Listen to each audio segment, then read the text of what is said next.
bailas, you give me everything, yeah. I like it when you let me drink you in, yeah.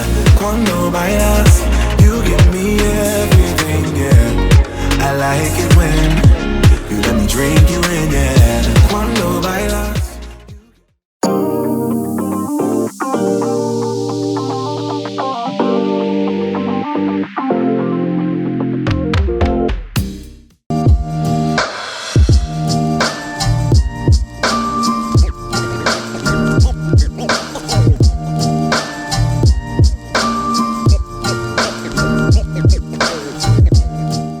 You will need the following measurements to create the patterns for this blouse. They are here listed on the screen. If you don't know how to take your own measurements, I have a separate video where I show how to measure yourself using a measuring tape. So the top design is an off-shoulder design that has a wide collar that goes up the shoulder and a belt detail that ties up on the side. So I'm going to be starting off with the pattern, first off with the bodice. I'm just going in here to draw a straight line like so, and then draw another line perpendicular to that one, which will become my shoulder line. Next up, I'm just going in here to mark 6 inches below. That is going to become my upper chest line, and I'm just going in here to square that line across. After marking this line like this, I'm just going to mark from the shoulder line downwards 10 inches, and that will be my bust line. I would highly recommend working with your own measurements or that of your client for the best outcome.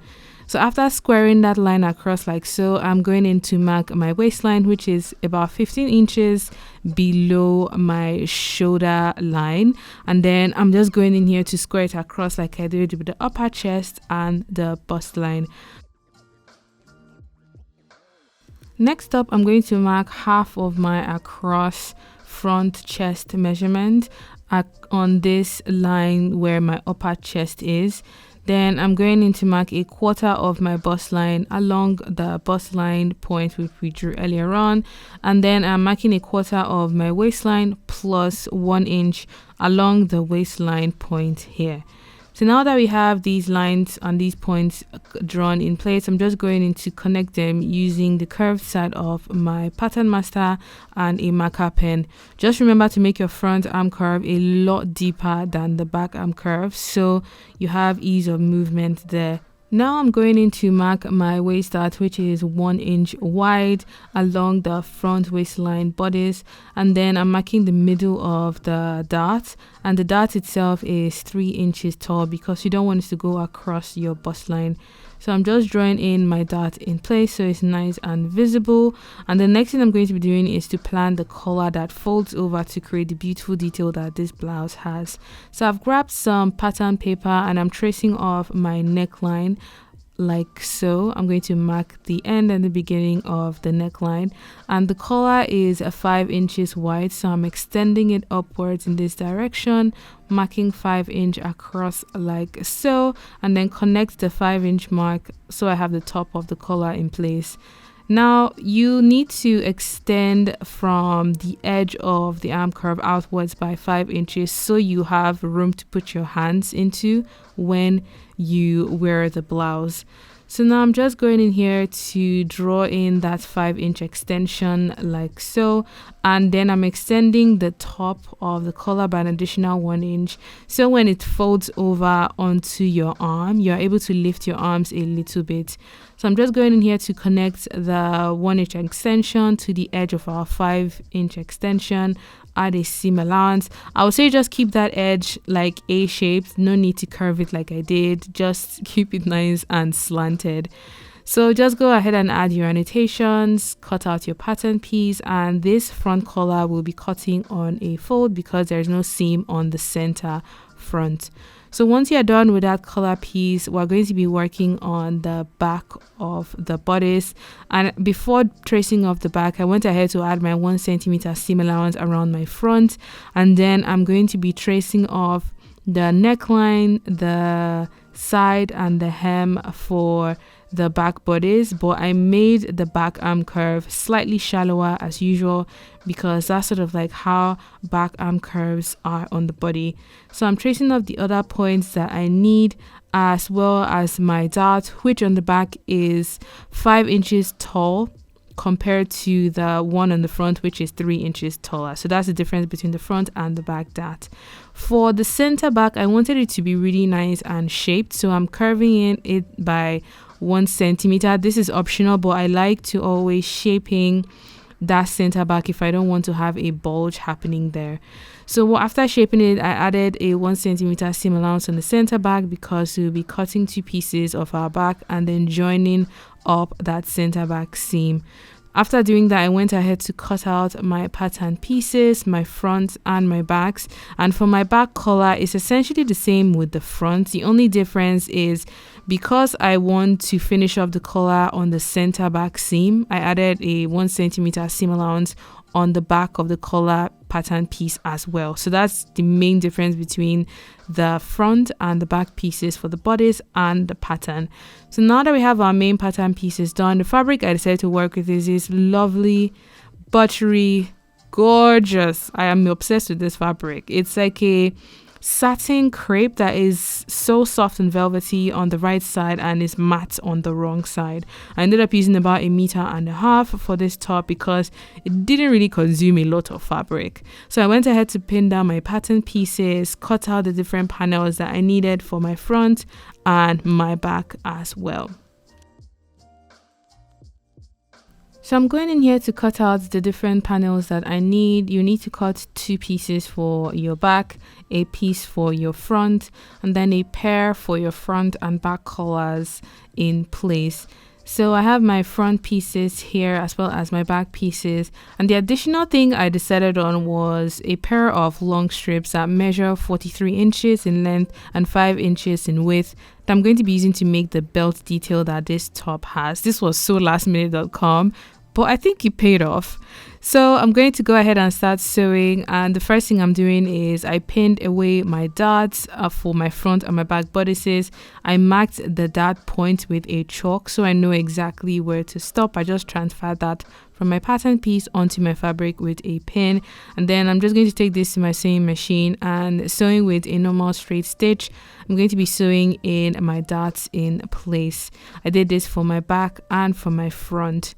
After doing that, the way I'm going to be sewing the side seams is with a French seam, and the way this works is you sew wrong sides together for your left and for your right hand side on a 0.5 seam allowance. With a normal straight stitch, I'm going in here to sew with right sides together for this side of the side seam, and then I'm going to turn this inside out. So I'm going to then put the right sides together and then stitch again to conceal that 0.5 centimeter seam allowance. This is such a great way to sew very fine fabrics like silk, satin, chiffon, basically any fabric that you know overlocking on the back or using a bias tape will be too heavy for the seams, and it's something that is very common in making like bridal wear and evening wear. So I decided to show you guys how it's done in this top. So I did this for my center back seam and for one side of the side seams because I want to have a side zip. So I left one side open because I'm right-handed. I just left the right seam open. You can decide if you want your zip on the left side, but basically the zip is going to be on the side seam. The next thing I'm doing in here is I'm folding and sewing the arm curve, just very slim and dainty, so when this is pressed nicely you have a nice finish along your arm curves for both sides. So I'm just going in here to work on the collar pieces. Because we cut a pair of each, I'm just putting them together, putting right sides in place, and then we're going to be sewing up the side seams for both pairs. So when you join them along the top and the bottom, you have a beautifully finished collar. So sewing on a 1 centimeter seam allowance, I'm joining my front and back collar pieces in place. I went ahead to press the seams open, and now I have put together both pairs on their right sides, and we're going to be stitching up that bottom seam along, and then the top you're only going to be sewing where the off shoulder sleeve detail is. So you will leave your front and your back edge open to attach to your blouse along the necklines. So I'll show you this more as we progress in the tutorial, but I'm just going in here to sew up any size of the collar that I want to be beautifully finished. So now I've grabbed my bodice and we're going to be joining the collar to the neckline of the bodice along the front and the back, and starting with just one side like this, we are going to be joining the front or pinning the front first, because I like to always pin before sewing. You can work in whichever manner that you're comfortable with. So I pinned up the front collar to the front bodice, and now I'm going to be pinning one side of the back bodice to this side of the back collar. When you stitch that back collar in place, just remember to leave about 1/2 inch or 1 centimeter, leave it open on that back collar, because that's how we're going to be closing up the back edge of the collar. So now that I've pinned everything in place, I'm going to be sewing just one layer of the collar to the neckline of the front, and I did the same thing for both sides of the back, leaving that back seam open because you want to be able to finish off the collar with that back seam. So after stitching that up in place, I am going to go back in and fold this right side of the collar over the seam that we made earlier on, and using an edge stitch, I'm going to be sewing that in place. Now, if you're not comfortable nailing this, I recommend hand stitching it, because then you get a cleaner finish and you have way more control. If you're not comfortable or confident in doing an edge stitch, that would be really nice and perfect and clean. So after doing that, I went ahead to fold the back edges into each other like so. I just pinned it in place so it wouldn't unravel. It was a bit tricky to do, I wouldn't lie. Even for someone like me, I had to be very careful when I was stitching this, because I wanted to catch both folds on this side and on the other side. So if you find that this is a bit tricky, again, hand stitching is your friend, or you can stitch this twice, stitch on this side and then turn to the other side and stitch it again if that will make you feel more comfortable. Once you're done with your collar piece and you're happy with the outcome, the next thing you need to fix is the zip into that open side seam.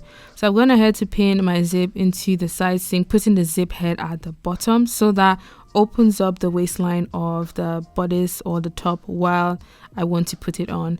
So with a zip footer, I'm just going in here to sew this side of the zip tape into the side of the top, and then I turned it the other way around to stitch the other side of the zip tape to the other side of that seam, so I have the ability to try this on and check for the fit. So everything else is actually perfect. The only thing I would say, and that you can obviously see, is the shoulder or the collar was bigger by about 1 inch, so it kept falling off my shoulder and it didn't just look very flattering. So I just pinned that up to show you guys how much excess that I ended up taking away from that collar along the side seam. So what I did to fix this was I opened up that tricky center back seam, I pulled out the side seam of the collar, and then I stitched away the excess. I did this for the left and the right hand side, and then closed up the center back seam and tested it again to be sure that I was happy. Now moving on to the waist belt, I stitched both of my strips together and then ironed wrong sides in place, so I have it folded in half, ready to be attached to the waistline of the blouse. Now I'm just pinning away the side of the strips that are going to become the ribbon that I tie, and then I left the side that fits into the waistline of the top, I left that side open. So every other side that you know you're not going to need to stitch onto your top or your blouse, you leave open, but then you sew the left and the right side or the ribbons, you stitch them up, turn them inside out and give it a nice press. Just remember to do that pointed detail on both ends if you want it to have that feature. So with the open side of the waist belt, I'm just going in here to pin the waistline of the blouse, pinning side seam to side seam, notched points to notched points, and then I'm going to be sewing first one layer of the belt to the waistline of the top like so.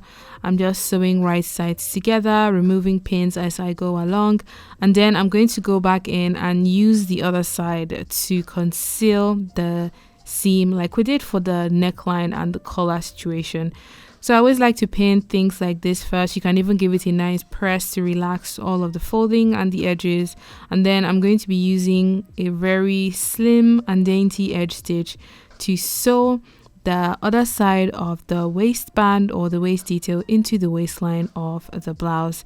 I went ahead to give it a nice press, cut off any extra seams, and this is what the final blouse looks like. It is so nice. Like, I put it on my mannequin and even my husband was like, this is actually a really nice blouse. Even though I have nowhere to wear it to, it's lovely to have a piece like that that reminds you of the fact that, you know, one day I'll be able to wear this out and feel really beautiful. If you did enjoy this tutorial, let me know in the comment section down below. If you'll be recreating this, make sure to tag me on Instagram at Kim Dave Designs. And until my next video, have a good morning, afternoon, and evening wherever you are. Bye.